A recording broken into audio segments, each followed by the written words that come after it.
لبيك لا شريك لك لبيك إن الحمد والنعمة لك والملك لا شريك لك. السلام علیکم ناظرین، اس وقت ہم آپ کو براہ راست لیے چلیں گے میدان عرفات میں، جہاں پر کچھ ہی دیر کے بعد خطبہ حج کا باقاعدہ آغاز ہو جائے گا۔ عازمین حج اس وقت یہاں پر موجود ہیں، تقریباً 10,000 عازمین ہیں جو کہ کرونا وبا کے باعث اس سال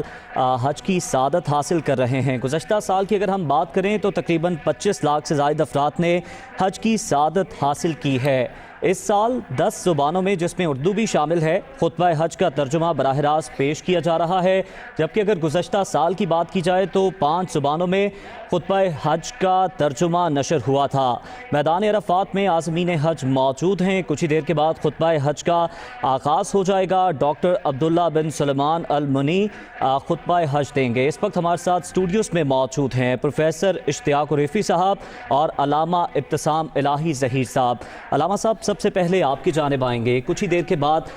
خطبے کا باقاعدہ آغاز ہو جائے گا، کیا اہمیت ہے خطبہ حج کی، ناظرین کو بتائیے گا۔ دیکھیں جی، خطبہ حج جو ہے وہ میدان عرفات کے اندر حاجیوں کے وقوف کے موقع پہ دیا جانے والا ایک انتہائی اہم خطبہ ہے، جس کے اندر حالات حاضرہ کے لحاظ سے، دین کے لحاظ سے، سوشل ایشوز کے لحاظ سے، پولیٹیکل ایشوز کے لحاظ سے جو وہاں پہ امام صاحب ہوتے ہیں، وہ نہایت احسن انداز کے اندر جو ہے ان چیزوں کی رہنمائی کرتے ہیں جن کی امت کو ضرورت ہوتی ہے۔ ہم یہ بات سمجھتے ہیں کہ خطبہ حج کی تاریخ جو ہے نبی کریم صلی اللہ علیہ وسلم کے اپنے خطبہ حج کی وجہ سے انتہائی روشن اور انتہائی عظیم تاریخ ہے۔ نبی کریم صلی اللہ علیہ وسلم نے خطبہ حجۃ الوداع کے موقع پہ جو باتیں بیان فرمائی تھیں، آج وہ حقوق انسانی کے چارٹر کی حیثیت رکھتی ہیں۔ ہدایت کے اعتبار سے، عقائد کے اعتبار سے، معاملات کے اعتبار سے آپ نے اس دن پوری امت کو، بلکہ پوری انسانیت کو فلاح کا راستہ، روشنی کا راستہ، سعادت کا راستہ اور جنت کا راستہ جو تھا، اس کا تمام کے تمام اچیو کرنے کے جو تھے آپ نے طریقہ کار سمجھا دیے تھے۔ آپ نے اس دن انسانیت کو بالکل ہم پلہ قرار دے دیا، عربی عجمی کو برابر قرار دے دیا، اور تقوی کی بنیاد کے اوپر جو تھی عظمت کے معیار جو تھے وہ انسانیت کے لیے سیٹ کر دیے۔ نبی کریم صلی اللہ علیہ وسلم کے خطبہ حج سے لے کر آج تک یہ حج کے خطبات کا سلسلہ جاری و ساری ہے۔ اس خطبہ حج کو جہاں پر وہاں پر موجود حاجی انتہائی توجہ کے ساتھ سنتے ہیں، وہاں پر دنیا بھر میں موجود مسلمان بھی اس خطبے سے بھرپور طریقے سے استفادہ کرنے کی کوشش کرتے ہیں، اور اس کے اوپر کافی دنوں تک جو ہے اس کی گونج اور اس کے جو اثرات ہیں امت مسلمہ کے اوپر جو ہیں ہم اس کو آبزرو کر سکتے ہیں۔ تو میں یہ بات سمجھتا ہوں کہ حج کے موقع پر دیا جانا خطبہ جو ہے وہ ہر اعتبار سے خصوصی اہمیت کا حامل ہے، اور اس موقع کے اوپر جو حاجی جو ہیں وہ بھی اللہ تبارک و تعالیٰ سے جہاں پر مغفرت کی طلبگار ہوتے ہیں، وہاں پر وہ امام صاحب کے پند و نصائح سے بھی استفادہ کرنے کے لیے ہم آتن گوش ہوتے ہیں۔ تو میں یہ بات سمجھتا ہوں کہ آج پوری کی پوری امت کی نظر اور اسی طرح امت کے ناقدین کی نظر جو ہے خطبہ حج کے اوپر جمی ہوئی ہے کہ اس موقع پر جو خطیب ہیں ہمارے عبداللہ بن وہ منظر عام کے اوپر آئیں گے، اور ان کے اوپر جو ہے لیٹر آن جو ہے ان کو کنکلوڈ کرنے کی بھی کوشش کی جائے گی۔ پروفیسر اشتیاق صاحب، میں آپ کی جانب آؤں گا۔ جس طرح سے علامہ صاحب نے بتایا کہ دین و دنیا کے معاملات میں رہنمائی کی جاتی ہے، تاریخی اہمیت کے حوالے سے بات کی ہے، آپ سے جاننا چاہوں گا کہ یہ عالم اسلام کے لیے کتنی بابرکت ساعتیں ہیں، کتنی بابرکت گھڑیاں ہیں؟ عرفات کے میدان میں جو خطبہ الشیخ عبداللہ منی حافظہ اللہ تعالیٰ دیں گے، عرفات کے میدان میں جب حجاج کرام جمع ہوتے ہیں تو اللہ رب العزت تمام لوگوں کے گناہ اپنی رحمت سے معاف کر دیتے ہیں، اور عرفہ کے دن جو سب سے زیادہ اہمیت والی دعا ہے، لا الہ الا اللہ وحدہ لا شریک لہ الحمد وہو علی کل شیء قدیر، یہ دعا پڑھنی چاہیے۔ اور اللہ رب العزت اس تینوں انسانوں کو بہت عزت عطا فرماتے ہیں، اور شیطان ذلیل و رسوا ہو جاتا ہے۔ حدیث میں آتا ہے شیطان کے لیے سب سے زیادہ ذلت و رسوائی والا یہ دن ہوتا ہے کہ جب آدم علیہ السلام کی اولاد اللہ تعالیٰ کے سامنے عرفات کے میدان میں گریہ زاری کرتی ہے، اللہ تعالیٰ کے سامنے تضرع کرتی ہے، عاجزی اور مسکینی کا اظہار کرتی ہے، تو اللہ رب العزت فرشتوں کو گواہ بنا کر اس بات کا اعلان کر دیتے ہیں کہ جتنے بھی افراد یہاں پر جمع ہیں اپنی رحمت کے ساتھ میں نے ان کو بھی معاف کر دیا، اور جو لوگ بھی اپنے دل میں حج کی تمنا کرتے ہیں، خواہش کرتے ہیں کہ اللہ تعالیٰ انہیں بھی اپنے گھر میں بلا لے، اللہ تعالیٰ ان کے بھی گناہوں کو اپنی رحمت سے معاف فرما دیتے ہیں۔ تو عرفات کے میدان میں جو خطبہ ہوتا ہے اس کی بہت زیادہ اہمیت ہے، عالم اسلام کے لیے اس میں رہنمائی ہے، معیشت کے حوالے سے، سیاست کے حوالے سے اور ہر امور کے لحاظ سے آپ صلی اللہ علیہ وسلم نے جو خطبہ ارشاد فرمایا تھا اس میں ہر قسم کے آپ صلی اللہ علیہ وسلم نے چھوٹے بڑے کے لیے، گورے کالے کے لیے، سب کے لیے حقوق و فرائض کو آپ صلی اللہ علیہ وسلم نے بیان فرمایا تھا۔ بالکل علامہ صاحب، اب آپ کی جانب آؤں گا۔ جس طرح سے اس بار صورتحال کچھ مختلف ہے، تقریباً گزشتہ سال 25 لاکھ کے قریب عازمین نے سعادت حاصل کی، اس بار تقریباً 10,000 ہیں۔ بہت سے لوگ ایسے تھے مختلف ملکوں میں عالم اسلام میں جو کہ حج پر جانے کی خواہش رکھتے تھے لیکن نہیں جا سکے، ان کے لیے اس وقت کیا آپ کہنا چاہیں گے کہ وہ کیا ان کے لیے مناسب ہے کہ وہ اس طرح سے وہ فرائض کو ادا کریں کہ جو حج پہ نہیں جا سکے وہ خواہش دل میں رکھتے ہیں اپنے؟ دیکھیں بنیادی طور پہ بات یہ ہے کہ کئی ایسی خواہشات ہوتی ہیں جو تشنا رہتی ہیں زندگی کے اندر، لیکن میں یہ بات سمجھتا ہوں کہ انما الاعمال بالنیات، انسان کے اعمال کا دارومدار ان کی نیتوں کے اوپر ہے۔ اگر ہماری نیت میں خلوص ہوگا، اللہ تبارک و تعالیٰ کی رضا کی طلب ہمارے یہاں موجود ہوگی تو اللہ تبارک و تعالیٰ نیکیوں کے امکانات پھر پیدا فرما دیں گے۔ اس سال کسی مجبوری کی وجہ سے یا بین الاقوامی حالات کی وجہ سے یا کسی اسٹریٹجی کی وجہ سے اگر حاجی محدود حالت میں موجود ہیں تو میں یہ بات سمجھتا ہوں وہ لوگ جو غیر حاجی ہیں ان کے لیے یوم عرفہ کی جو عبادات ہیں،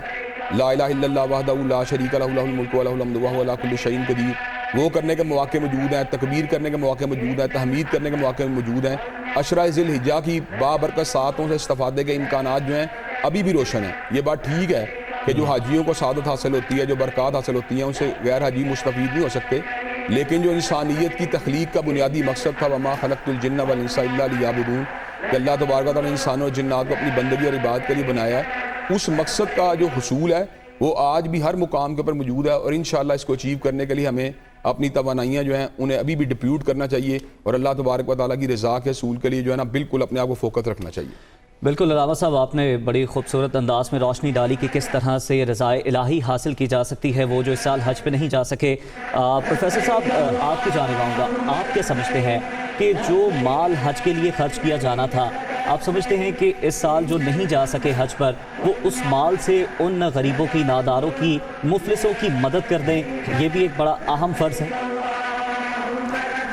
بالکل بات اسی طرح ہے کہ اگر کوئی آدمی حج پہ جانا چاہتا تھا، حج پہ نہیں جا سکا، لیکن اس کا نعم البدل تو نہیں ہے کہ کسی غرباء فقراء میں وہ پیسے بانٹ دیے جائیں تو وہی اس کو اجر مل جائے، لیکن بات یہ ہے کہ غرباء اور فقراء کے ساتھ نیکی کرنا یہ ایک الگ مسئلہ ہے، اور حج کا جو فریضہ ہے اس کو ادا کرنا وہ الگ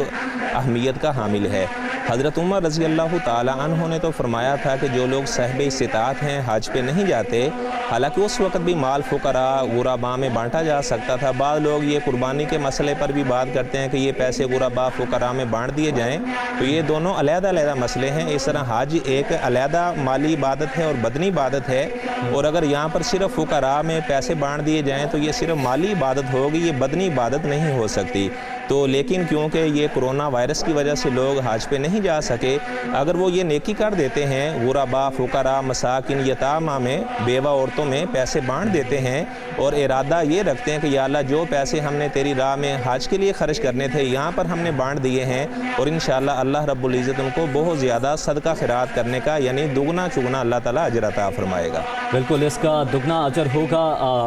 پروفیسر علامہ صاحب، آپ کی جانب آؤں گا۔ جس طرح سے پروفیسر صاحب نے بات کی، یقیناً حج کا جو کہ ایک بدنی عبادت ہے اس کا نعم البدل تو نہیں ہے، آپ کا اس معاملے میں کیا نقطہ نظر ہے؟ دیکھیں بنیادی طور پر بات یہ ہوتی ہے کہ عبادات کے اندر جو ہے ظاہری عبادت گریڈنگ جو ہوتی ہے اس کو آپ اچیو تو نہیں کر سکتے، اس گریڈ کو جو ہائیسٹ گریڈ ہے،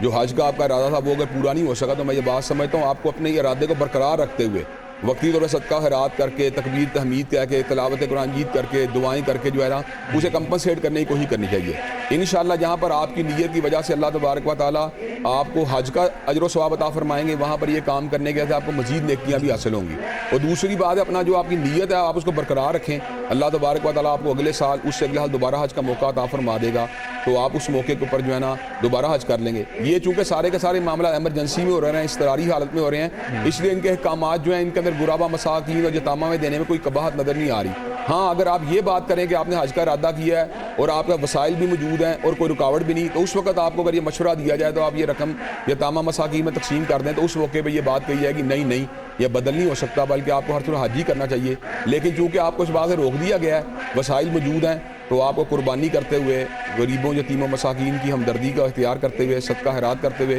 اس رقم کو خرچ کرنے میں کوئی حرج نظر نہیں آ رہا۔ بالکل۔ اچھا پروفیسر اشتیاق صاحب، آپ کی جانب آؤں گا۔ خطبہ حج کی اگر ہم بات کر لیتے ہیں، اس پہ روشنی ڈالیے گا۔ ایک جامع خطبہ ہوتا ہے جس میں دین و دنیاوی معاملات جو ہیں، اس کے علاوہ سوشل ایشوز ہیں، خطبہ حج تیار کیا جاتا ہے اور ان تمام تر پہلوؤں کا احاطہ کیا جاتا ہے۔ ہم چاہیں گے آپ اس پہ روشنی ڈالیں۔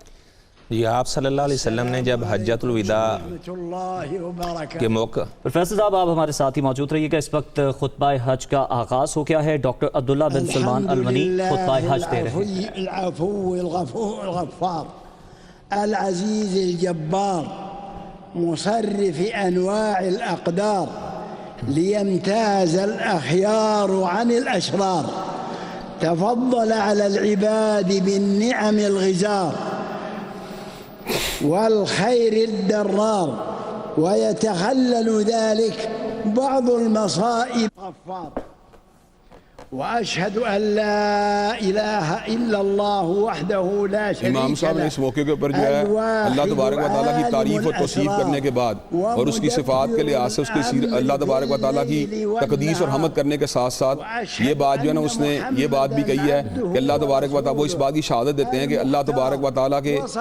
نبی کریم صلی اللہ علیہ وسلم اللہ تبارک و تعالیٰ کے آخری رسول ہیں، اور اللہ تبارک و تعالیٰ نے جو ہے نا ان کی رسالت کے اوپر جو ہے نا ہمارا ایمان رکھنا یہ بھی آسا ضروری ہے۔ ساتھ ہی امام صاحب نے یہ بات بھی ارشاد فرمائی ہے کہ اللہ تبارک و تعالیٰ وہ ہیں جو اخیار اور اشرار کے اندر، یعنی شریروں اور نیک لوگوں کے درمیان جو ہیں وہ فرق کرنے والے ہیں۔ تو اس موقع کے اوپر جو امام صاحب اپنی بات کو مزید آگے بڑھا رہے ہیں۔ اللہ تعالیٰ کی حمد و ثنا کے بعد وہ اس بات کا تذکرہ کر رہے ہیں کہ آپ صلی اللہ علیہ وسلم کو اللہ تعالیٰ نے رحمت للعالمین بنا کر بھیجا۔ سورۃ توبہ کی آیت پڑھ رہے ہیں کہ تمہارے پاس ایسا رسول اللہ تعالیٰ نے بھیجا ہے، اگر تم کسی مشقت وہ تمہارا جو پیغمبر ہے، امت کا ہادی ہے، وہ پریشان ہو جاتا ہے، اور اللہ تعالیٰ نے آپ صلی اللہ علیہ وسلم کو بھی شفقت کرنے والا اور رحمت قرار دیا۔ آپ صلی اللہ علیہ وسلم کو اللہ تعالیٰ نے تمام جہانوں کے لیے رحمت للعالمین بنا کر بھیجا۔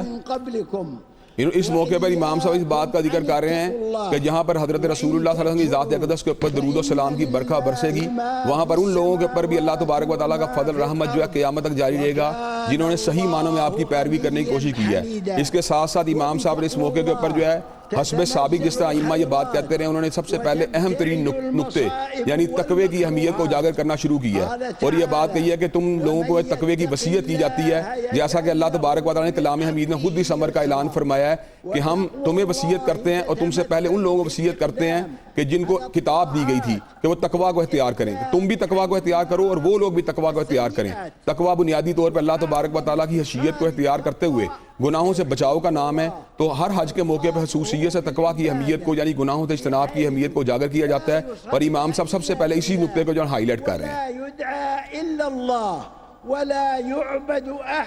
امام صاحب حافظہ اللہ تعالیٰ کی حمد و ثنا کے بارے میں بیان کر رہے ہیں، قرآن مجید کی آیت پڑھ رہے ہیں کہ جو کچھ آسمانوں میں ہے، جو کچھ زمینوں میں ہے، وہ سارے کا سارا اللہ تعالیٰ کی ملکیت ہے، اور اس کے ساتھ ہی وہ ہمیں تقوی اختیار کرنے کی تلقین کر رہے ہیں کہ اللہ رب العزت نے بھی اس بات کا ارشاد فرمایا ہے کہ جو آدمی تقوی اختیار کرتا ہے، اللہ تعالیٰ اس کے لیے ہر تنگی سے نکلنے کا راستہ ہموار کر دیتے ہیں، اس کی ہر پریشانی کو دور کر دیا جاتا ہے، اس کی معاشی حالت جو ہے اس کو بہتر بنا دیا جاتا ہے، اور اللہ تعالیٰ اسے ایسی جگہ سے رزق عطا کرتے ہیں جہاں سے اس کا وہم و گمان بھی نہیں ہوتا۔ جو آدمی اپنی خلوت اور جلوت کو ایک جیسا بنا لیتا ہے، سفر حضر کو ایک جیسا بنا لیتا ہے، وہ اللہ تعالیٰ کا محبوب بندہ بن جاتا ہے۔ اس موقع پر امام صاحب نے جو اللہ تبارک و تعالیٰ کی عبادت کی اہمیت کو بھی اجاگر کرنا شروع کیا ہے، جیسا کہ میں نے شروع میں یہ بات کہی تھی وَمَا خَلَقْتُ الْجِنَّ وَالْإِنسَ إِلَّا لِيَعْبُدُونِ کہ اللہ تبارک و تعالیٰ نے اپنی بندگی اور اپنی عبادت کے لیے انسانوں کو بنایا ہے۔ تو امام صاحب اس موقع پر ان آیات قرآنی مجید کو جو لوگوں کے سامنے رکھ رہے ہیں جن میں اللہ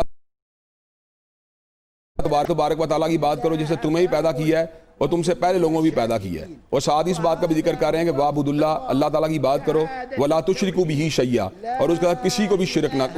کو بھی شریک نہ ٹھہراؤ۔ اس موقع کے اوپر امام صاحب جو اللہ تبارک و تعالیٰ کی عبادت سے متعلقہ آیات کو لوگوں کے سامنے رکھ کے اس بندگی کے پیغام کو لوگوں کے سامنے رکھنے کی کوشش کر رہے ہیں جو بنیادی طور پہ ہماری تخلیق کا مقصد ہے۔ آج بہت بڑی تعداد کے اندر انسانیت جو ہے وہ اللہ تبارک و تعالیٰ کی بندگی سے غافل نظر آتی ہے، لوگوں کی ایکٹیویٹیز کا مرکز و محور دنیا کی زندگی بنی ہوئی ہے، اور بہت زیادہ لوگ جو ہیں اپنے اس بنیادی تخلیق کے مقصد کو فراموش کیے ہوئے ہیں۔ اس طرح امام صاحب شرک کی مذمت کے بارے میں قرآن مجید سے آیت پڑھ رہے ہیں کہ جو آدمی اللہ کی ذات میں شرک کرتا ہے، اللہ کی صفات میں شرک کرتا ہے، اس کی زندگی کے سارے نیک اعمال کو ضائع کر دیا جاتا ہے، برباد کر دیا جاتا ہے۔ اللہ تعالیٰ کی ذات کے ساتھ شرک کرنا یہ بھی کبیرہ گناہ ہے، اللہ تعالیٰ کی صفات میں شریک کسی کو بنا لینا یہ بھی کبیرہ گناہ ہے۔ اس کے بعد آپ صلی اللہ علیہ وسلم کی ختم نبوت کے بارے میں آیت پڑھ رہے ہیں کہ محمد صلی اللہ علیہ وسلم تو مردوں میں سے کسی کی حقیقی باپ نہیں ہے، آپ اللہ تعالیٰ کے رسول ہیں اور خاتم النبیین ہیں، آپ کے بعد کوئی بھی قیامت تک نبی نہیں آ سکتا، اور اللہ تعالیٰ بہت زیادہ شفقت کرنے والا، بخشنے والا، رحم کرنے والا ہے۔ اس طرح امام صاحب فرما رہے ہیں کہ کبھی بھی آپ جاہل لوگوں کے پیچھے نہ لگنا جو قرآن کی تعلیم سے دور ہیں، آپ صلی اللہ علیہ وسلم کی سنت کی تعلیم سے دور ہیں۔ اگر آپ ان کے پیچھے لگو گے تو آپ بھی جاہلیت کا راستہ اختیار کر لو گے۔ وقد قال صلى الله عليه وسلم في هذا الموطن في يوم عرفة اليوم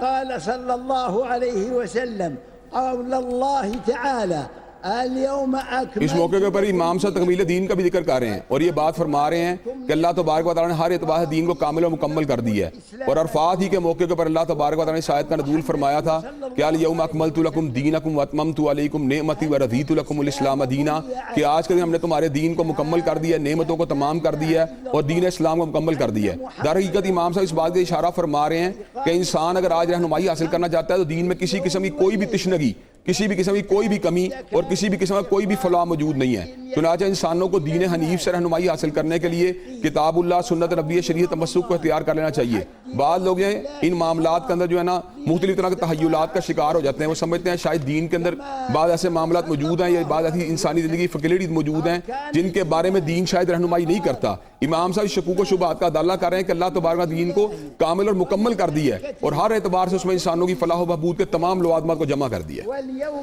اسی طرح امام صاحب نے دین اسلام کے ارکان کے بارے میں بتایا ہے کہ آپ صلی اللہ علیہ وسلم نے فرمایا کہ اسلام کی بنیاد 5 چیزوں پہ رکھی گئی ہے، اس بات کی گواہی دینا کہ اللہ کے علاوہ کوئی معبود نہیں، کوئی مسجود نہیں، اور آپ صلی اللہ علیہ وسلم اللہ تعالیٰ کے رسول ہیں۔ اس طرح نماز قائم کرنا، زکوٰۃ ادا کرنا، رمضان کے روزے رکھنا، اس طرح بیت اللہ کا حج کرنا۔ اس کے بعد امام صاحب نے حدیث جبرائیل کا ذکر کیا ہے جس میں ایمان کی تعریف کی ہے کہ ایمان کسے کہا جاتا ہے؟ اللہ کی ذات پر ایمان لے کر آنا، آسمانی کتابوں پر ایمان لے کر آنا، ملائکہ پر ایمان لے کر آنا، اور تقدیر کے اچھے اور برے پر ایمان لے کر آنا، اس کو حقیقی ایمان کہا جاتا ہے۔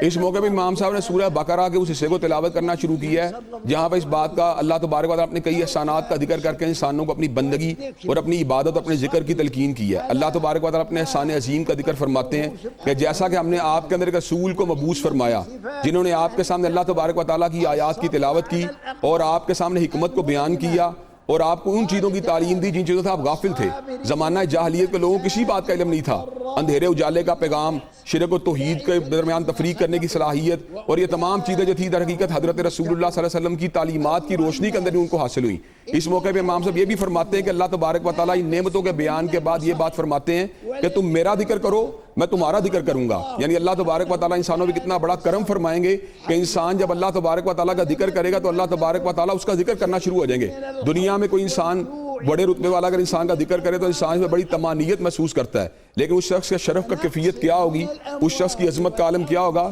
کہ جس کا ذکر خود اللہ تبارک و تعالیٰ فرماتے ہوں۔ اس موقع پہ امام صاحب نے اس بات کا بھی ذکر فرمایا ہے کہ اہل ایمان کو 2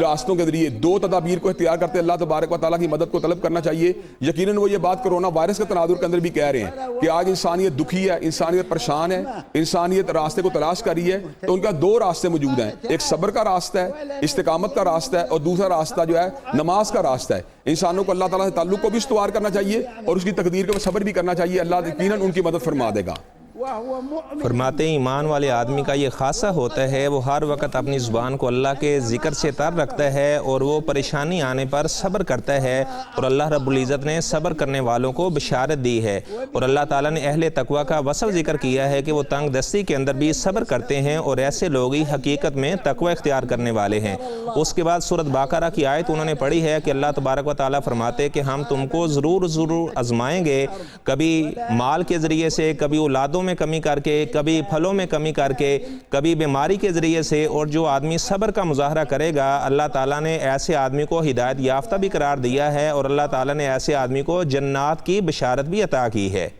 اس موقع پہ امام صاحب جو ہے تقدیر کا درس بھی دے رہے ہیں۔ کئی مرتبہ انسان جو ہے نا بڑا الجھ جاتا ہے، اور وہ عام طور پہ اپنے زندگی میں آنے والی پریشانیوں کا جو ہے نا ان چیزوں منسوب کرتا ہے جن چیزوں کا اتنا زیادہ اس کی زندگی میں دخل بھی نہیں ہوتا، یعنی وہم کا شکار ہو جاتا ہے، اور کئی مرتبہ صرف اسباب کے اوپر ہی فوکس کرنا شروع ہو جاتا ہے۔ یہ بات ٹھیک ہے کہ کئی مرتبہ مصیبت کے آنے کے کوئی اسباب بھی ہو سکتے ہیں، لیکن حقیقی بات یہ ہے کہ ہماری زندگی میں جملہ تکلیفیں جو ہیں وہ در حقیقت اللہ تبارک و تعالیٰ کی کتابت کی وجہ سے آتی ہیں۔ اللہ تبارک و تعالیٰ نے کلام حمید میں اس بات کو واضح طور پہ بیان فرما دی ہے کہ جو بھی مصیبت تمہاری زندگی میں آتی ہے یا زمین کے اوپر آتی ہے، اللہ تبارک و تعالیٰ نے زمین تمہاری تخلیق سے پہلے اس بات کو طے کر لیا تھا، جیسا کہ اللہ تبارک و تعالیٰ سورہ توبہ میں ارشاد فرماتے ہیں لن یصیبنا الا ما کتب اللہ لنا، کہ حبیب علیہ السلام آپ اعلان فرما دیجئے کہ ہماری زندگی میں کوئی تکلیف ایسی نہیں آتی، جو بھی آتی ہے وہ اللہ تبارک و تعالیٰ کے حکم سے آتی ہے، ہمیں صرف وہی چیز پہنچتی ہے جو اللہ نے ہمارے مقدر میں لکھ دیا ہوتا ہے۔ تقدیر کے اوپر ایمان رکھنے کے نتیجے میں انسان جو ہوتا ہے اس کا حوصلہ بڑھ جاتا ہے، اور وہ یہ بات کو سمجھتا ہے جب میں اس چیز سے بچ سکتا ہی نہیں تھا تو مجھے اللہ تبارک و تعالیٰ کے قضاء و قدر کے اوپر جو ہے نا کاربند ہوتے ہوئے صبر کا راستہ اختیار کر لینا چاہیے۔ فرماتے ہیں کہ بعض ایسے لوگ ہیں جب ان کو مصائب آتی ہیں، پریشانیاں آتی ہیں، تو وہ اللہ تعالیٰ کی ہر نعمت کو بلا دیتے ہیں، جبکہ اگر کوئی آدمی اللہ تعالیٰ کی نعمتوں کو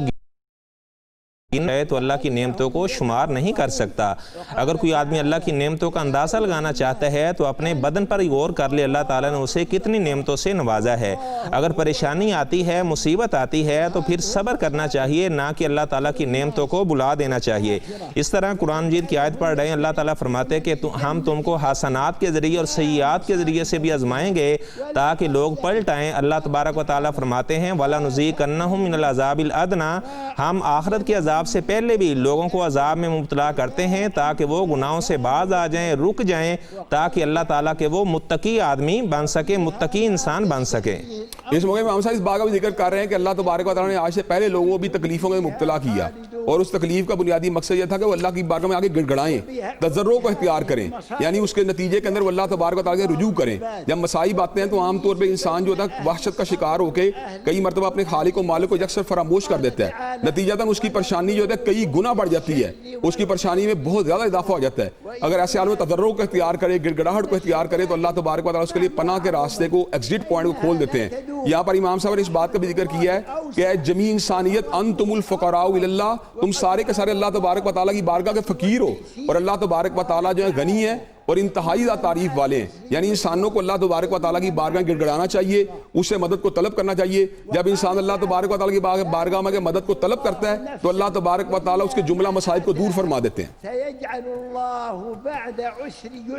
فرماتے ہیں لوگوں کوئی بات نہیں، اگر کرونا وائرس کی وجہ سے اللہ تعالیٰ نے ہمیں آزمائش میں ڈالا ہے تو اللہ تعالیٰ کی رحمت کے دروازے بھی کھلے ہوئے ہیں، مغفرت کے دروازے بھی کھلے ہوئے ہیں، اللہ تعالیٰ کی طرف اب بھی پلٹ آؤ، ابھی بھی اللہ تعالیٰ نے ہمیں موقع دیا ہے۔ اللہ تعالیٰ سے اگر ہم معافی مانگ لیتے ہیں جس طرح معافی مانگنے کا حق بنتا ہے تو اللہ تعالیٰ پھر ہمارے لیے اپنے گھر کے دروازے کھول دے گا۔ اس طرح فرماتے ہیں کہ یہ اللہ تعالیٰ نے جو ہمیں مشکلات میں ڈالا ہے تو کوئی بات نہیں، مشکلات کے بعد آسانیاں بھی آیا کرتی ہیں، اللہ تعالیٰ آسانیاں بھی عطا کرتے ہیں۔ اور فرماتے ہیں کہ یہ جو بیماری ہے یہ ہمارے برے اعمال کا نتیجہ ہے، لا یکلف اللہ نفسا الا وسعها، اللہ تعالیٰ کسی بھی جان کو تکلیف ما لا یطاق میں نہیں مبتلا کرتے، یہ ہمارے گناہوں کی وجہ سے اللہ نے ہمیں آزمائش میں مبتلا کیا ہے۔ اگر ہم اللہ تعالیٰ سے حقیقی طور پر معافی مانگ لیتے ہیں، اللہ کے دربار میں توبہ کر لیتے ہیں تو یقیناً اللہ تعالیٰ اس آزمائش سے ہمیں نجات عطا فرما دے گا۔ اس موقع پہ امام صاحب جو ہے نا اللہ تبارک و تعالیٰ کے ان اصولوں کا بھی ذکر کر رہے ہیں جو انسانوں کو تنگیوں سے نکالنے کا سبب بن جاتے ہیں، اور اس بات کو بیان کر رہے ہیں کہ اللہ تبارک و تعالیٰ یقیناً تنگیوں کے بعد جو آسانی کو بھی پیدا کرتا ہے۔ عام طور پر انسان جب مشکل کے اندر ہوتا ہے تو اس کو لگتا ہے کہ شاید مشکل ختم نہیں ہوگی، لیکن ایسا نہیں ہوتا۔ اللہ تبارک و تعالیٰ ہر مشکل کے بعد جو ہے آسانی کے دن بھی لاتے ہیں. چنانچہ اگر آج ہم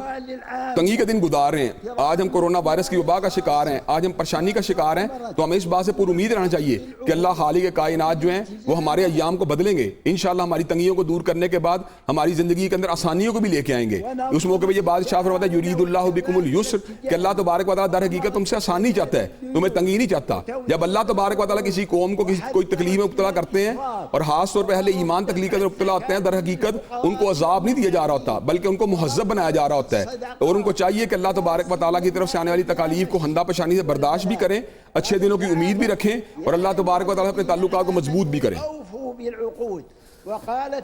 فرماتے ہیں بعض ایسے لوگ ہیں جو خیانت کو اپنا وتیرہ بنا لیتے ہیں, ہر موقع پر دوسرے لوگوں کو دھوکہ دیتے ہیں, خیانت کرتے ہیں. خیانت کرنے والوں کو اللہ تعالیٰ پسند نہیں کرتے, اور آپ صلی اللہ علیہ وسلم نے ارشاد فرمایا من غشنا فلیس منا, جو آدمی دھوکہ دیتا ہے, خیانت کرتا ہے, وہ ہم میں سے نہیں ہے. بعض ایسے لوگ ہیں جو دین کے معاملے میں دھوکہ کرتے ہیں, اور بعض ایسے لوگ ہیں جو دنیاوی امور میں دوسروں کے ساتھ دھوکہ کرتے ہیں, اور فرماتے ہیں کہ ہمیں ایسے امور سے اللہ تعالیٰ سے معافی مانگنی چاہیے. وہ کہتے ہیں کہ جتنی جلدی اللہ تعالیٰ دھوکے کی وجہ سے لوگوں کو آزمائش میں, پریشانیوں میں مبتلا کرتا ہے, کسی بھی گناہ پر اللہ تعالیٰ اتنی جلدی کسی کو آزمائش میں مبتلا نہیں کرتے. اس کے بعد فرماتے ہیں بعض ایسے لوگ ہیں جو گناہ کرتے ہیں اور اس کے بعد توبہ بھی نہیں کرتے, گناہوں پر مصر رہتے ہیں, تو ایسے لوگ اللہ تعالیٰ کی نظر میں اللہ ایسے لوگوں کو جاہل قرار دیتا ہے. قیامت والے دن ایسے لوگوں سے اللہ بات نہیں کرے گا, پاک نہیں کرے گا ایسے لوگوں کو جنہوں نے اللہ کے ڈر کو اپنے دل سے نکال دیا. اور فرماتے ہیں میں تمہیں اس بات کی نصیحت کرتا ہوں کہ یہ جو ولا اور وبا کے ایام جا رہے ہیں, اس میں زیادہ سے زیادہ صدقہ خیرات کریں. آپ کے صدقہ خیرات کرنے کی برکت سے اللہ تعالیٰ اس بیماری کو دور فرما دیں گے. اس موقع پہ انہوں نے بعض ایسے امور کی نشاندہی بھی کی ہے اور ایسے امور کی طرح نصیحت کی ہے جن کا تعلق ہماری معاشی زندگی کے ساتھ بھی اور معاشرتی زندگی کے ساتھ بھی ہے. سب سے پہلے تو انہوں نے اس بات کے اوپر توجہ دلائی ہے کہ اوفو بالعقود, ہمیں اپنے وعدوں کو پورا کرنا چاہیے. یہ مومن کی شان ہے کہ اپنے وعدوں کو لازمی طور پر پورا کرتا ہے, لیکن جو منافق آدمی ہوتا ہے وہ وعدہ خلافی کرنے کی کوشش کرتا ہے. اسی طرح انہوں نے اس بات آج لوگوں کے پاس مال آ گیا ہے تو کئی لوگ جو بخیلی کے راستے پر چل نکلتے ہیں, اور کئی لوگ جو ہوتے ہیں اس میں اسراف کرنا شروع کر دیتے ہیں. حالانکہ اہل ایمان کو کیا کرنا چاہیے, میانہ روی کو اختیار کرنا چاہیے, نہ تو بالکل ہی فضول خرچی کو پر اتر آنا چاہیے اور نہ ہی بخیلی کے راستے کو اختیار کرنا چاہیے. ساتھ ہی انہوں نے اس موقع پر یہ بات بھی کہی ہے کہ انسان کو سود نہیں کھانا چاہیے. سود بہت بڑا گناہ ہے, اور ابھی تک امت مسلمہ کے اندر سود کا چلن جو ہے نا عام ہے. در حقیقت سود سے بچنا جو انتہائی ضروری ہے, اور انہوں نے اس بات کا ذکر کیا وَحَلَّ اللَّهُ الْبَيْعَ وَحَرَّمَ الرِّبَا, کہ اللہ تبارک و تعالیٰ نے تجارت کو حلال کیا ہے اور سود کو حرام کر دی ہے. ساتھ انہوں نے اس موقع پہ یہ بات بھی کہی ہے کہ انسانوں کو باطل طریقے سے ایک دوسرے کا مال نہیں کھانا چاہیے. لا تاکلوا اموالکم بینکم بالباطل, کہ کئی لوگ جو ہوتے ہیں وہ باطل طریقے سے دھوکے کے ساتھ, فراڈ کے ساتھ دوسروں کے مال کو غصب کر لیتے ہیں. انہوں نے کہا اس کی ایک ہی صورت ہو سکتی ہے دوسرے سے مال لینے کی, کہ انسان کی تجارت ہوئی ہو اور اسے اوپن طریقے ٹریڈ کیا ہو, حلال طریقے سے مال کو کمایا ہو. اس موقع میں انہوں نے یہ بات بھی کہی ہے کہ انسان کو چاہیے پورا تولے اور پورا ماپے. یہ وہ ساری کی ساری باتیں ہیں جن کے اوپر جہاں پر آج ہم دیکھتے ہیں کہ امت مسلمہ جو ہے بے تعدالی کا شکار ہے, انحراف کا شکار ہے, اور امام صاحب نے ان تمام اہم امور کو توجہ دلائی ہے. حقوق اللہ کے ساتھ ساتھ وہ حقوق والدین کا بھی ذکر فرما رہے ہیں کہ اللہ رب العزت نے اس بات کا فیصلہ کر دیا ہے کہ اپنے ماں باپ کے ساتھ حسن سلوک سے معاملہ آپ نے کرنا ہے. اپنے والدین کو اف تک بھی نہیں کہنا, اور زیادہ سے زیادہ اپنے والدین کے لیے دعا کرنی ہے رب ارحمہما کما ربیانی صغیرا, یا اللہ جب میں چھوٹا تھا وہ میرے ساتھ شفقت کا معاملہ کرتے رہے, یا اللہ تو بھی اپنی رحمت کے ساتھ ان پہ شفقت والا معاملہ فرما, ان پہ رحم فرما. اس کے بعد فرماتے ہیں کہ اپنی بیویوں کے ساتھ حسن سلوک والا معاملہ کرو. وَعَاشِرُوهُنَّ بِالْمَعْرُوفِ, اللہ تبارک و تعالیٰ ارشاد فرماتے ہیں کہ اپنے اہل و عیال کے ساتھ آپ حسن معاشرت کے ساتھ زندگی گزارو. اس طرح فرماتے ہیں کہ ہمیشہ سیدھی سادھی بات کرو, کبھی بھی اپنی بات میں دھوکہ نہ دو دوسروں کو. فرماتے ہیں وَقُولُوا قَوْلًا سَدِيدًا, اللہ تبارک و تعالیٰ کا ارشاد ہے کبھی بھی جھوٹی بات نہ کرو, ہمیشہ سیدھی سادھی اور صاف صاف بات کیا کرو. اس موقع پر امام صاحب نے بڑی مشہور قرآن کی آیت ہے اس کا بھی ذکر کیا, اور یہ بات فرمائی ہے کہ ان اللہ یامر بالعدل والاحسان, کہ بے شک اللہ تعالیٰ تمہیں دو کام کرنے کا حکم دیتا ہے کہ تم عدل بھی کرو, جو کہ دوسرے کا حق ہے اس کو لٹا دو, اور احسان جو ہے جو اس کا حق نہیں بنتا وہ بھی اس کو دے دو. تو اس تناظر کے اندر انہوں نے اگلی بات جو ساتھ کی ہے کہ جو ہمارے قریبی رشتہ دار ہیں ان کے ساتھ جو ہے نا ہمیں ان کا حق دینا چاہیے. یعنی ان کے اگر مسکین ہیں غریب ہیں تو انہیں ان کی خبر گیری کرنی چاہیے, ان تک صدقات کو خیرات کو پہنچانے کی جستجو کرنی چاہیے. اس موقع پر انہوں نے ان آیات مبارکہ کی بھی تلاوت کی ہے جن میں مساکین کے, قرابت داروں کے اور دوسرے جو ہمارے قریبی اعزاء و اقارب ہیں اور دیگر معاشرے کے جو محروم طبقے ہیں ان کے حقوق کا ذکر ہے. انہوں نے قرابت داروں کے حقوق میں یہ بات کہی ہے کہ اپنے بھائی کا خیال کیا جائے, اپنی بہنوں کا خیال کیا جائے, اپنے دیگر رشتہ داروں کا خیال کیا جائے. آج ہم جب معاشرے میں نظر ڈالتے ہیں تو اس بات کو جانچنا کچھ مشکل نظر نہیں آتا کہ بجائے اس کے کہ اپنے رشتہ داروں کی خیر ہائی کی جائے, ہم ان کی لیگ پولنگ کے اندر مصروف ہیں, ان سے کمپیٹ کرنے میں مصروف ہیں. یہ طریقہ کار درست نہیں ہے. فرماتے اللہ رب العزت نے قتل کو حرام کر دیا ہے. ناحق جو آدمی قتل کرنے والا ہے ایسے آدمی پر اللہ تعالیٰ کا غضب بھی ہے, اللہ تعالیٰ کی لعنت بھی ہے, اور اللہ تعالیٰ قیامت والے دن ایسے آدمی کو دردناک عذاب میں مبتلا کریں گے جو دوسروں کو ناحق قتل کرتا ہے. اس کے بعد فرماتے ہیں کہ کامل مسلمان وہ ہے, آپ صلی اللہ علیہ وسلم نے فرمایا, جس کی زبان سے اور جس کے ہاتھ سے دوسرے مسلمان محفوظ ہیں. اس کے بعد وہ فرماتے ہیں میں تمہیں اس بات کی وصیت کرتا ہوں کہ جو تمہارے ملک کے بادشاہ ہیں آپ ان کی اطاعت کرو جب تک وہ آپ کو کتاب اللہ کے مطابق چلاتے رہیں, اللہ کی نافرمانی نہیں کرتے, اور وہ تمہیں اچھی باتوں کا حکم دیتے ہیں تو اپنے بادشاہوں کی اطاعت کرنا یہ فرض ہے, واجب ہے, ضروری ہے. اگر وہ اللہ تعالیٰ کی نافرمانی کا حکم دیتے ہیں, حقوق اللہ کی خلاف ورزی کرتے ہیں, تب بادشاہوں کی اطاعت کرنا, ان کی فرمان برداری کرنا یہ پھر ضروری نہیں ہے.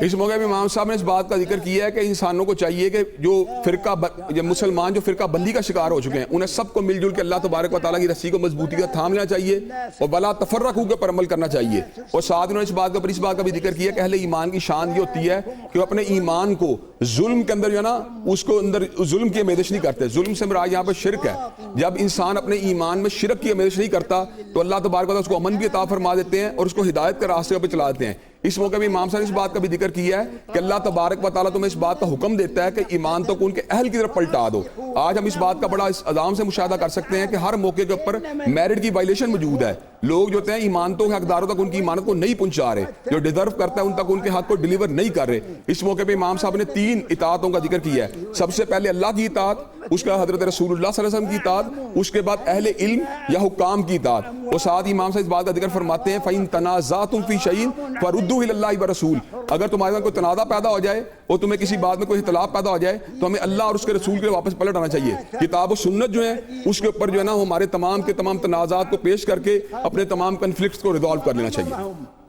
فرماتے ہیں بعض ایسے لوگ ہیں جو ماپ تول میں کمی کرتے ہیں, دوسروں کو دھوکہ دیتے ہیں. اللہ تبارک و تعالیٰ نے ارشاد فرمایا جب شعیب علیہ السلام نے اپنی قوم کے لوگوں کو درس دیا تو فرمایا کہ لوگوں ماپ تول میں کمی نہ کرو, لوگوں کو پورا ان کا حق دیا کرو. فرماتے ہیں اللہ تعالیٰ کا عذاب اس وجہ سے بھی آتا ہے جو لوگ ماپ تول میں کمی کرتے ہیں, خیانت کرتے ہیں, تو اللہ تعالیٰ پوری امت کو پھر عذاب میں مبتلا کر دیتے ہیں. اس طرح فرماتے ہیں اگر مسلمانوں میں کبھی جھگڑا ہو جائے تو ان کی آپس میں صلح کروا دیا کرو. اللہ رب العزت کے ارشاد ہے کہ ایمان والے آپس میں بھائی ہیں. اگر 2 مسلمانوں کی جماعتیں آپس میں لڑ پڑیں تو صلح کروا دینا یہ بہت ہی فضیلت والا عمل ہے. اس کے بعد آپ صلی اللہ علیہ وسلم کا فرمان انہوں نے پڑھا ہے. آپ صلی اللہ علیہ وسلم نے فرمایا تمہارے مال, تمہارے خون, تمہاری عزت کو اللہ تعالیٰ نے حرام کر دیا ہے. جس طرح یہ مکہ المکرمہ کی عزت ہے, اس طرح یہ حرمت والی جگہ کی عزت ہے, اس طرح ایک مسلمان دوسرے مسلمان کی عزت کو اگر خراب کرتا ہے, اس کو ذلیل کرنے کی کوشش کرتا ہے, تو گویا کہ اللہ تعالیٰ پھر ایسی آدمی کو دنیا آخرت میں ذلت اور رسوائی مقدر اس کا بنا دیتے ہیں جو دوسروں کو حقیر سمجھتا ہے اور دوسروں کو ذلیل کرنے کی کوشش کرتا ہے. اس کے بعد امام صاحب نے اس بات کا ذکر کیا ہے کہ ہمیں معروف کاموں میں اطاعت کرنی چاہیے اور جو غیر معروف کام ہوتے ہیں ان میں اطاعت کو چھوڑ دینا چاہیے. ہمارے معاشرے کے اندر اس وقت یہ بات دکھتی ہے کہ مخالفت بلائے مخالفت کئی بار شروع ہو جاتی ہے. ایک حکم دیا جاتا ہے لیکن اس کے باوجود بھی اس کے پر عمل کرنے پر جو جائز حکم ہوتا ہے اس کو بھی لوگ ماننے پہ مادہ تیار نہیں ہوتے. تو انسان کا طرز عمل نہیں ہونا چاہیے. اس موقع پر امام صاحب جو ہے نماز کے جو ہے نا آداب بھی بتلا رہے ہیں اور یہ بات بتلا رہے ہیں کہ جس وقت انسان نماز کے لیے کھڑا ہو اسے چاہیے کہ وضو کرے اور طہارت کے ان راستوں کا اختیار کرے جو کہ انسان جو ہوتا ہے اگر وہ ناپاک ہو تو اس کو چاہیے پورا غسل کرے اور اگر وہ پاک صاف ہو تو اس کو وضو کرنا چاہیے اللہ تبارک و تعالیٰ کی رجوع کرنے کے لیے. وقال صلى الله فرماتے ایک مسلمان کا یہ عقیدہ ہونا چاہیے کہ جب بھی اس پر وبا آتی ہے تو اللہ تعالیٰ اسے وبا سے نجات عطا فرمائے گا، جیسا کہ حضرت ابراہیم علیہ السلام نے فرمایا تھا وَإِذَا مَرِضْتُ فَهُوَ يَشْفِينِ، میں جب بھی بیمار ہوتا ہوں تو میرا اللہ ہی مجھ کو شفا عطا کرتا ہے۔ اور اس کے بعد آپ صلی اللہ علیہ وسلم کا وصف ذکر کرتے ہیں، قرآن مجید میں اللہ تبارک و تعالیٰ ارشاد فرماتے ہیں کہ جو میرا پیغمبر ہے وہ طیبات کو ان کے لیے حلال قرار دیتا ہے اور جو خبیث چیزیں ہیں ان کو حرام قرار دیتا ہے۔ فرماتے ہیں بعض ایسے لوگ ہیں جو اللہ تعالیٰ کی حرام کردہ چیزوں کا استعمال کرتے ہیں، اس وجہ سے بھی اللہ تعالیٰ پوری امت کے لوگوں کو وبا میں مبتلا کر دیتے ہیں، ان کو آزمائش میں ڈال دیتے ہیں۔ اور آپ صلی اللہ علیہ وسلم کا فرمان ہے جب بھی تمہیں کوئی بیماری آئے تو تم اس کا علاج کیا کرو، کیونکہ اللہ تعالیٰ نے جو بھی بیماری آسمان سے نازل کی ہے اس کی شفا کو بھی اللہ تعالیٰ نے آسمان سے نازل کیا ہے۔ اس موقع پہ امام صاحب جہاں پہ وبا کے اسباب پر روشنی ڈال رہے ہیں، وہاں پہ وبا کے حوالے سے مسلمانوں کے جو لائبلٹیز عائد ہوتی ہیں یا ان کے اوپر جو رسپانسبلٹیز عائد ہوتی ہیں ان کا بھی ذکر فرما رہے ہیں۔ وبا کے علاقے کے حوالے سے مشہور حدیث کا ذکر فرما رہے ہیں کہ جس وقت کسی علاقے کے اندر وبا موجود ہو تو اس باہر والے بندے کو وہاں پہ داخل نہیں ہونا چاہیے، اور جہاں پر انسان اگر وہاں پہ موجود ہو جہاں وبا آ چکی ہے تو انسان کو وہاں سے نکلنا نہیں چاہیے۔ باہر والا بندہ جو ہے وبا کے علاقے میں نہ جائے تاکہ اس کے عقیدے کا تحفظ ہو اور وہ اللہ تبارک و تعالیٰ کی بارگاہ کے حوالے سے بدگمانی کا شکار نہ ہو، یعنی زمین کے اوپر بدگمانی کا شکار نہ ہو کہ فلاں جگہ میں پہنچا تھا اس لیے مجھے وبا لگ گئی، اور جہاں موجود ہو وہاں پہ ٹکا رہے کہ اللہ تبارک و تعالیٰ اس کو اس علاقے کے اندر بھی جو ہے نا وبا کے اثرات سے محفوظ فرما سکتے ہیں۔ من المسلمين كافة في التجاوب مع إجراءات الدولة۔ فرماتے ہیں بعض ایسے لوگ ہیں جو اللہ تعالیٰ کی حدود اس کی خلاف ورزی کرتے ہیں، حدود اللہ کو پامال کرتے ہیں۔ جو لوگ اللہ تعالیٰ کی حدوں کو توڑتے ہیں ایسے لوگوں کے لیے اللہ تعالیٰ نے دنیا میں بھی عذاب تیار کر رکھا ہے اور آخرت میں بھی اللہ تعالیٰ نے ایسے لوگوں کے لیے عذاب تیار کر رکھا ہے۔ اور فرماتے ہیں ہمیں ہمیشہ اللہ تعالیٰ کی ذات پہ توکل یقین کرنا چاہیے، بھروسہ کرنا چاہیے۔ ہمیں جو بھی اللہ کی طرف سے آزمائش آتی ہے اللہ تعالیٰ ضرور اس کو دور بھی کرے گا، اللہ تعالیٰ اس وبا کو ہم سے ہٹا بھی لے گا۔ فرماتے ہیں کہ جو آدمی حقیقی طور پر اللہ تعالیٰ ہے تو پھر اللہ تعالیٰ کی مدد اس کے لیے کافی ہو جاتی ہے۔ اور آپ صلی اللہ علیہ وسلم کا فرمان ہے اگر تم اللہ تعالیٰ پر بھروسہ کر لو جس طرح بھروسہ کرنے کا حق بنتا ہے، اللہ تعالیٰ تمہیں ایسے رزق عطا فرمائے گا جس طرح اللہ پرندوں کو رزق عطا فرماتا ہے۔ جب وہ اپنے گھروں سے نکلتے ہیں خالی پیٹ ہوتے ہیں اور جب وہ واپس اپنے گھروں کو گھونسلوں کی طرف جاتے ہیں تو ان کے پیٹ بڑے ہوتے ہیں، اللہ تعالیٰ ان کو اپنی رحمت سے رزق عطا کرتا ہے۔ ولبلده وللمسلمين عموما فمن دعا لأخيه بظهر الغيب وكل اس موقع پہ جو ہے امام صاحب جو ہیں وہ سعودی عرب کے اندر جو وہاں کے ولی عہد ہیں اور بادشاہ ان کے لیے دعا کر رہے ہیں کہ جنہوں نے تمام کے تمام انتظامات کو کیا ہے، اور اس موقع کے اوپر یہ بات کہہ رہے ہیں کہ اللہ تبارک و تعالیٰ ان کو ان کاموں کو کرنے کی توفیق دے جن سے وہ راضی ہو، اور اس کے ساتھ ساتھ جو ہیں وہ جمی مومنین کے لیے بھی دعائے خیر فرما رہے ہیں۔ اور اس موقع پہ حضرت رسول اللہ صلی اللہ علیہ وسلم کی حدیث مبارکہ کو بیان فرما رہے ہیں کہ جب انسان کسی مسلمان بھائی کی عدم موجودگی کے اندر اس کے لیے دعا کرتا ہے تو اللہ تبارک و تعالیٰ ایک فرشتے کو مقرر کر دیتے ہیں جو اس موقع کے اوپر جو کہتا ہے کہ تجھے بھی وہ حاصل ہو جو تو نے اپنے بھائی کے لیے دعا مانگی ہے۔ فرماتے ہیں جو حقیقی ایمان والا آدمی ہے وہ مسلمانوں کے لیے دعا کرتا ہے، ان کی عدم موجودگی میں دعا کرنا تو فرشتہ کہتا ہے کہ یا اللہ جس طرح یہ اپنے مسلمان بھائی کے لیے دعا کر رہا ہے یا اللہ وہ چیز پہلے اس کو عطا فرما، یعنی مسلمان بھائی کے لیے اس کی عدم موجودگی میں دعا کرنا اس کی بہت زیادہ اہمیت ہے۔ اور اس کے بعد فرماتے ہیں کہ یہ عرفہ کا دن یہ بہت ہی برکت والا دن ہے۔ آپ صلی اللہ علیہ وسلم نے فرمایا کہ عرفہ والے دن جتنے لوگوں کو اللہ تعالیٰ جہنم کی آگ سے آزاد کرتے ہیں کوئی بھی ایسا دن نہیں ہے جس میں اس دن کے برابر جہنم سے لوگوں کو آزاد کیا جاتا ہو۔ اور فرماتے ہیں کہ اللہ تعالیٰ بہت سے لوگوں کو گناہوں کو معاف ہی نہیں کرتے بلکہ ان کو گناہوں کو معاف کر کے نیکیوں میں تبدیل فرما دیتے ہیں۔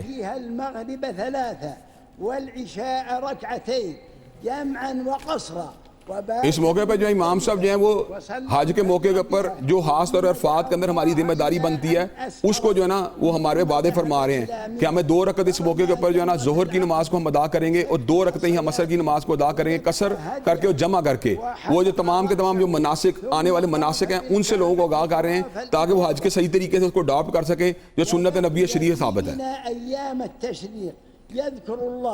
ويرمي جمرات. اور ساتھ ہی وہ یہ بھی بات کہنا چاہ رہے ہیں کہ ہمیں اللہ تبارک و تعالیٰ کا ان ایام میں کثرت ذکر کرنا چاہیے، اور جہاں پر ہم اپنے امور حج کو انجام دے رہے ہوں وہاں پہ ہمیں ساتھ ساتھ اللہ تبارک و تعالیٰ کے ذکر کے اندر بھی کسی قسم کی کوتاہی اور کمی نہیں کرنی چاہیے۔ يجلب به الخيرات. ذکر کر رہے ہیں کہ عرفات کے میدان میں وقوف کرنے کے بعد ظہر عصر کی نماز یہاں پر پڑھیں گے، اس کے بعد رات کو مزدلفہ میں قیام کریں گے، پھر سورج نکلنے سے قبل مینا کے میدان کی طرف جائیں گے، 7 کنکریاں ماریں گے، اس کے بعد پھر اس طرح ہدی کرنا، جانور کو ذبح کرنا، اپنے سر کو منڈوانا، اور اس طرح طواف افاضہ کیا جائے گا 10 تاریخ کو۔ اس طرح حج کے مناسک کا ذکر فرما رہے ہیں۔ وقال سبحانه ادعوني استجب لكم. اس موقع پہ امام صاحب دوبارہ جو ہے دعا کی اہمیت کو اجاگر کر رہے ہیں، اور یہ بات کہہ رہے ہیں کہ جب انسان اللہ تبارک و تعالیٰ کی بارگاہ میں آ کے دعا کرتا ہے تو اللہ تبارک و تعالیٰ اس کی پکار کو سنتے ہیں، جیسے کہ اللہ تبارک و تعالیٰ خود ارشاد فرماتے ہیں کہ تم مجھے پکارو میں تمہاری پکاروں کا جواب دوں گا۔ در حقیقت وہ اس موقع کے اوپر انسانوں کو جو ہے نا اسباب کے اوپر جو ہے نا انحصار کرنے کی بجائے اللہ تبارک و تعالیٰ رجوع کا جو ہے درس دے رہے ہیں،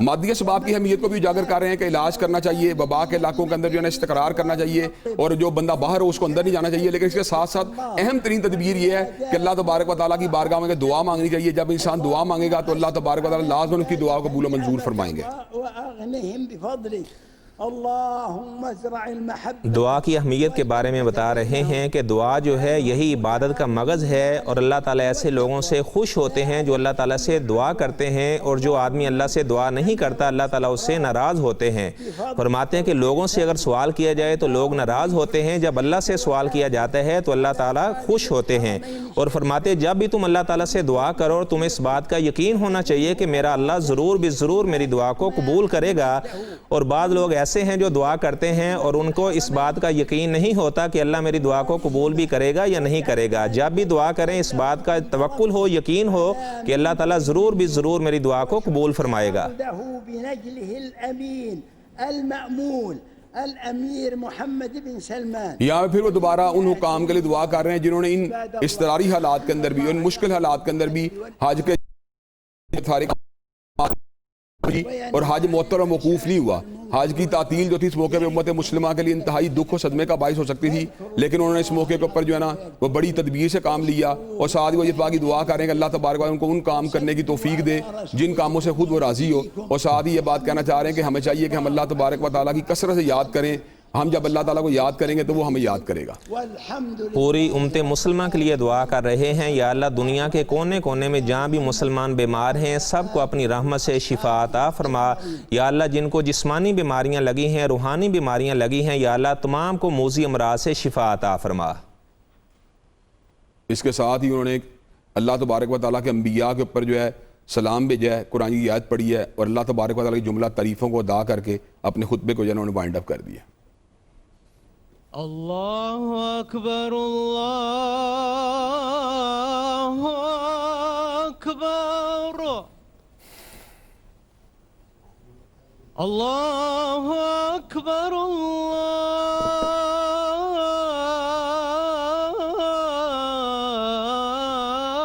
اللہ اکبر اشہد ان لا الہ الا اللہ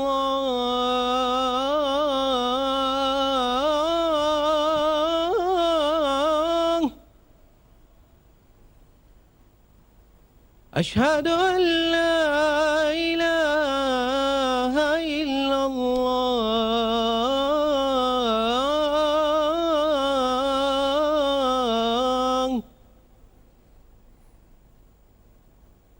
اشہد ان محمد رسول اللہ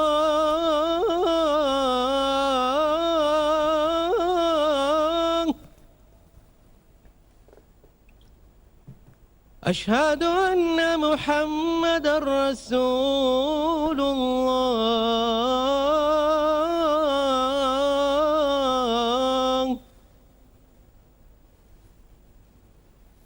حي على الصلاة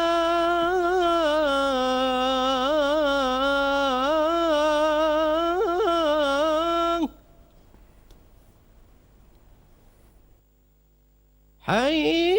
على الصلاة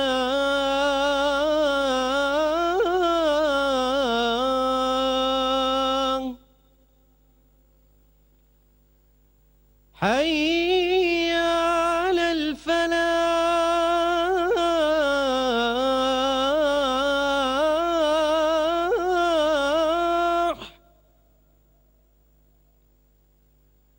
حي على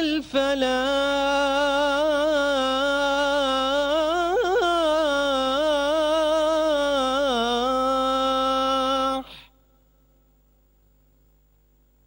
الله أكبر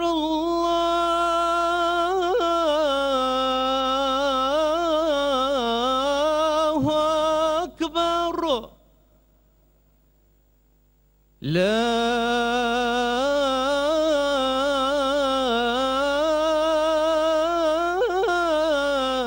إله إلا الله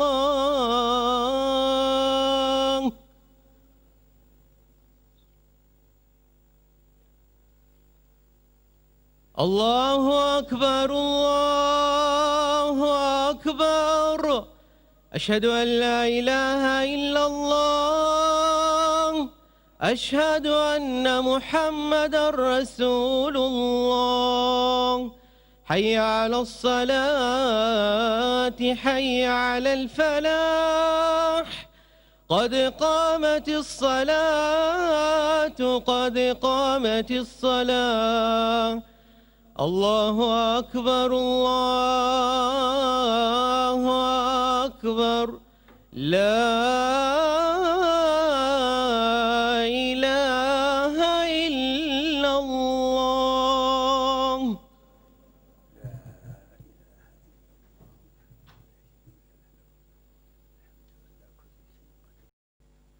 استووا الزموا الإجراءات الواقية الله أكبر